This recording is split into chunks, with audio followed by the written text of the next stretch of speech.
আচ্ছা এখন মন খারাপ করে কোনো লাভ নেই। দীপঙ্কর তো নিয়ে চলে গেছে সুমিকে। হ্যাঁ সত্যিই তো, এখন মন খারাপ করে কোনো লাভ নেই, কারণ সময় থাকতে তো তুমি বোঝোনি। একটু দেখে রাখো, অত কান্না করে কি হবে?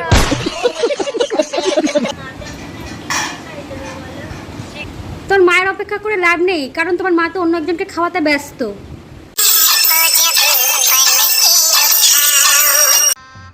गजब बेइज्जती है। और अभी तो रुको। এই বাবা ভোলানাথের সামনে দাঁড়িয়ে তুমি আমাকে কথা দাও, তুমি আমাকে কোনোদিন ছেড়ে যাবে না। ও ওর বরকেও বলেছিল, কই থাকলো, সে তো চলেই আসলো তোমার সঙ্গে।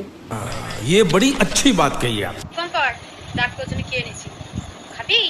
আই দেবো, আই তোর জন্য এখন ডাকলে আসবে না, কারণ সে এখন ব্যস্ত।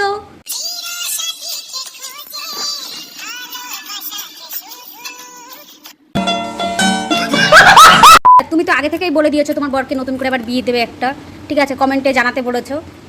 ওটা শুধুমাত্র আমার বরের জন্য, তো যাই হোক ওকে আমি আবার নতুন করে বিয়ে দিতে চাই। अच्छा কারণ তুমি তো জানো তুমি তো আর থাকবে না। বন্ধ করো হাত জোড় কে। এই বলছে যে টাকার জন্য নাকি আমি আমার স্বামীকে বিক্রি করে দিয়েছি।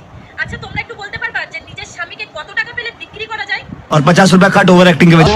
ভাই আমি শুধু এটা ভাবি, এই দীপঙ্করের বউ এ কি করে এসব ভিডিওগুলো দেখে, মানে ও আবার এদের হয়ে সাফাই গায়, মানে এটা কি, মানে কি একটা মেয়ে, কি মেয়ে, মানে কিছু বলার নেই আমার। ভগবানের কাছে প্রে করব ভিডিওটা যারাই দেখছো না কেন সবার জীবন যেন সুন্দর হয়, সুখের হয়। ভালো থাকবে সবাই। আমাদের জীবন সুন্দর হবে যখন তোমাদের মতন এরকম ফালতু কন্টেন্ট আমাদের সামনে যখন না আসবে, তখন আমাদের জীবন এমনি ভালো হবে।